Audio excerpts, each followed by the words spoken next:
Kaya nga ako, so pinapayuhan ako ng anak ko, Papa, magpaalam ka na sa Rodriguez, siguro ito na ang time para tama na yung paglilingkod mo almost. Mararating mo na yung 40 years. Ang sarap pakinggan, di ba? Masarap. Habang nagpapagaling po ako, iniisip ko rin po.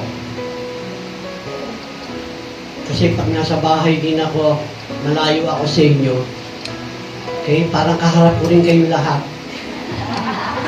Sa dami ng chat. Purihin ng Panginoon. Kaya sabi ko, Lord, gagamitin ko na yung salita ni Magellan. Ay, Magellan? Yung mga author. I shall return.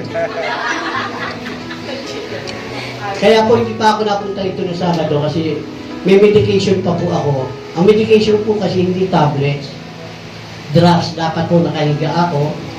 Tapos kailangan i-rest mo pa ng mga 15 minutes kasi yung kalab ng gamot. Hindi katulad ng tablet, kahit nasa kalsada ako, iniman ko lang yan, dire-diretso. Nagluminga ako sa kalsada. Dapat yung lalakad ako, yung apitit. Samahan niyo ako para hindi ka-atay. Okay? Kaya nga po, kanina, kagahapon sabi sa akin, atin ka ba bukas? Sabi ni Mrs. ko, sabi ko, oo. Hindi kasi pagpaplansya na kita ng damit.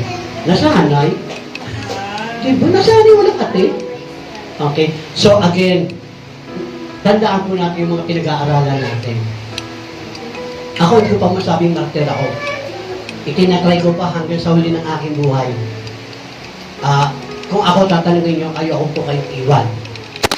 Pero, siyempre, hindi ko po hawak ang buhay ko. Ang Panginoon ang tanging nakakaalam. Kaya nga po piniprepare ko kayong lahat eh. Okay?